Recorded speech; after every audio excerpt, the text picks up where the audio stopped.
자, 오늘 아이슬 인잡 7번째 시간입니다. 예. 여기 오늘 왔는데 시계가 엄청 많아요. 이거 뭐 하는 데죠? 왜 이렇게 시계가 많아요? You have been placed in a queue.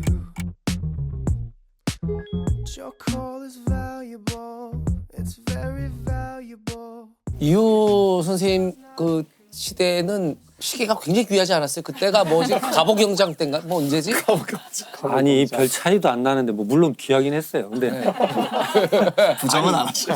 시계의 개념이 시간을 지키기 위해서 필요한 거잖아요. 네. 근데 시간을 굳이 지켜가면서 생활해야 될 일이 별로 없었어요. 아, 친구 만날 때도 뭐 점심 먹고 만나자, 그렇지. 저녁밥 먹고 만나자 이런 식이지 시간 개념 없고 그냥 저희는 그렇게 때 맞춰서 만났어요. 아 근데 그 시간이 좀 그런 게 좀 개념이 덜했으면 훨씬 편하고 좀 낭만적이었을 것 그렇죠. 같은. 여유 있었죠. 네. 옛날에는 확실히 여유 그러니까 있었죠. 10분 늦는 거 갖고 싸우고 그러잖아요 연인들이. 그때는 밥 먹고 만나 그랬으니까 밥이 좀 늦나 보지 하고 기다리는 거예요. 그리고 그때는 그런 말이 코리안 타임이라는 말이 있었어요. 그러니까 한국 사람들은 항상 약속이 늦는다. 아 플러스 20분, 10분 이렇게. 놀라운 게 거의 많은 나라에 그 말이 있어요. 아, 그래요? 네네. 뭐 인도에 가면 인디안 타임 뭐 그게 영국의 식민지 대부분 다 그 시간을 안 지킨다는 뜻의 말이 있어요. 왜냐하면 시간을 잘 지키는 나라가 영국이었잖아요. 네. 네. 그리고 영국에서 산업혁명이 시작됐고 정해진 시간에 노동자들이 다 와야 되고 뭐 이렇게 되거든요. 사실 산업혁명이 바로 시간과 직결되어 있는 이유 중에 하나도 그 전까지는 사람들이 자신의 리듬으로 일을 했거든요. 아, 그러니까 해가 뜨면 이제 눈을 떠서 일어나서 그렇죠. 해가 가장 머리 꼭대기에 있을 때 가장 열심히 일을 하고 밥을 먹고 해가 지면 잠을 자고 이게 하루 패턴인데 이제 기계랑 같이 일을 하면 9시부터 일을 해서 10시까지 일하고 10분을 쉬고 이런 그러니까 사실 그러니까 간해수공업 이전까지는 분이란 단위를 쓰지 않았대요. 일상에서 아까 말씀하신 것처럼 해가 떠서 뭐 정오에 만나자, 점심 먹고 만나자지 1시 30분에 만나자라는 거는 의미가 없는 그런 숫자였는데 이제 기계와 같이 일을 하자. 기계에 맞춰서 인간이 분 단위를 쓰게 됐고 그 말씀하신 것처럼 영국과 유럽 국가들이 이제 식민지를 만들기 시작하면서 가서 첫 번째로 부딪히는 문제가 이들은 시간을 분까지 안 보는 거예요. 그러자 이제 그렇게 폄훼하는 거죠. 시간도 못 지키는 이런 네. 미개한 인종들. 그래서 모든 그 식민지를 겪은 국가들이 그런 그렇죠. 코리안 타임 같은 용어를 그런 갖고 말이 있어요. 있었던 거예요. 와 그런 깊은 유래가. 그 보통은 시간이 권력이죠. 그래서 그렇죠. 최고 권력자가 정하는 거고 함부로 바꿀 수가 없는 거였죠. 근데 그렇게 가다가 시간이 권력에서 자본이 돼버리는 거죠. 그렇죠. 그러니까 나의 시간을 내가 다른 사람의 시간을 살 수 있느냐. 음. 그것은 내가 시간을 투여해서 얻은 자본으로 다른 사람의 시간 노동력을 얼마만큼 살 수 있느냐가 이제 권력이 되는 맞아요. 시간이 거죠. 가장 중요한 자본. 그러니까 그렇죠. 모든 사람에게 다른 것들은 다 불평등할 수 있어도 시간은 평등하잖아요. 참으로 평등하지요. 이것을 사기 위해서 자본은 언제나 돈으로 시간을 살려고 하죠. 그 소설에 그런 이야기가 말씀하신 이야기가 나오는데 시간을 돈으로 살 수 있는 이제 그런 설정인 거예요. 네. 그러면 그 처음에는 마르셀 마르셀 에메의 에메의 소설이죠. 벽으로 드나든 남자라는 소설에 보면 그 얘기가 나오는데 이제 가난한 사람들한테 시간을 사서 자기는 더 놀고 싶은 거 더 많이 놀고 만나고 싶은 사람 더 많이 만나고 시간을 길게 쓰고요. 가난한 사람들은 점점 자기의 시간을 계속 팔 수밖에 없어요.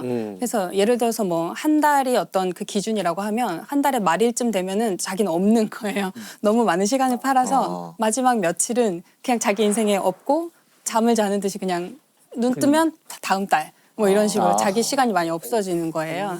그 소설 마르셀 에메의 소설은 20세기 초반에 쓰여진 오래된 소설이에요.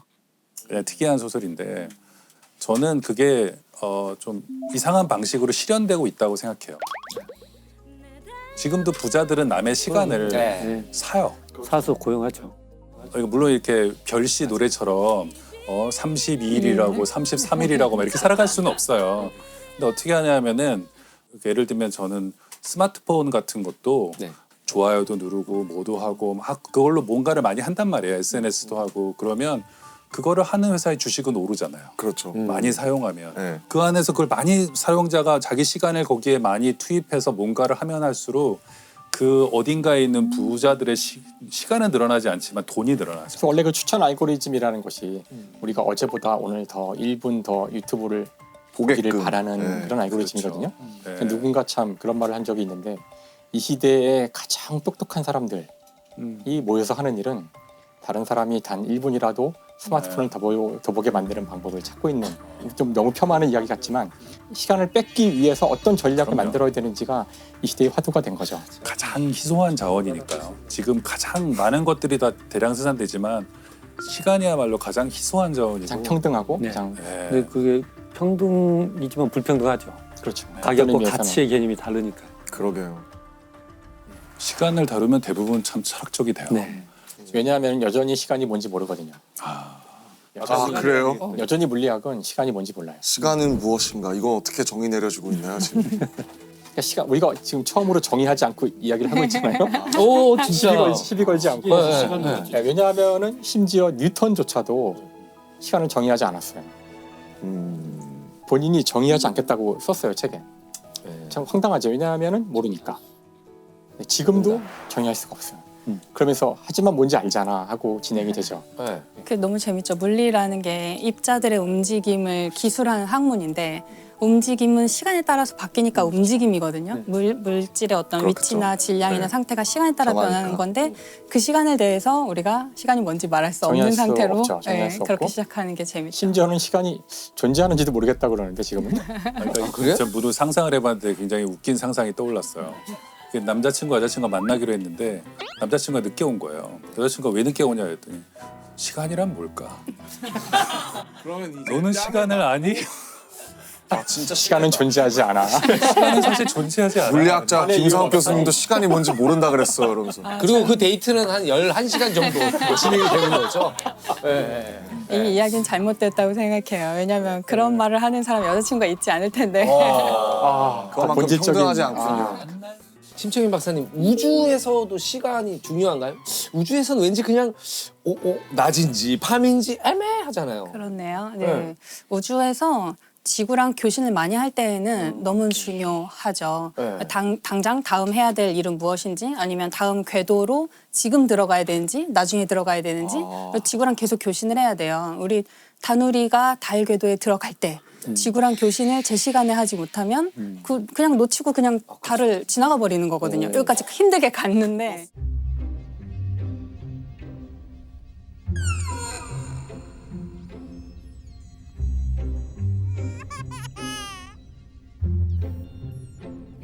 버스 떠나는 네, 약간 지금 그런. 달로 들어가야 되는데 못 들어가면 그냥 가는 거예요. 자체적으로 계산해서 들어가는 게 아니에요. 아니요. 지구에서 계속해서 모니터링하고 교신을 하고 있는 거예요.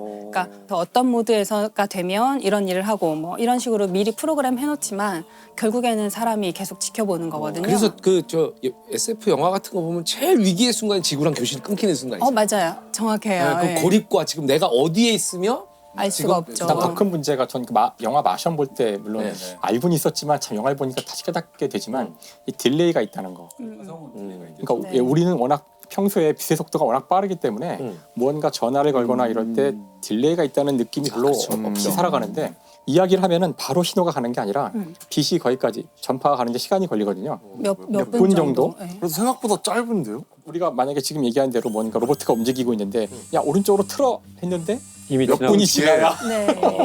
안돼 그러니까 야, 이게 그 딜레이가 있다는 것이 우리 생각하고는 되게 다른 상황이 벌어질 수 있다는 거. 제일 화성 탐사할 때 제일 중요한 게 7분의 공포라고 부르는 시간이 시간. 있거든요. 화성에 들어갈 때 탐사선이 그 화성 대기를 뚫고 착륙할 때까지 그 시간이 다 7분 정도 된대요. 이 시간 동안 교신을 할 수가 없어요. 왜냐하면 신호를 보내면 몇 분, 그 신호를 받고 얘가 답을 하면 또 몇 분, 이런 벌써 추락했잖아요. 그래서 이 7분 동안 안전하게 잘 착륙하려고 완전 모든 걸 자동화해놔야 돼요. 그래서 막 플랜 A, B, C, D 막 다 입력해놓고 자동으로 7분 동안 자기가 알아서 착륙해야 돼. 이 시간 딜레이, 시간 지연 때문에 그런 이제 우주 탐사를 할 때에는 그런 종류의 시간을 되게 잘 써야 되겠죠. 그런 어떤 잘 통신이 안 되는 걸 이용하는 분들도 있잖아요. 그 외근 나온 직원 같은 경우에 상사가 연락하면 여보세요? 왜 이러지? 안 들려. 지금 어디야? 여보세요? 어디야? 여보세요?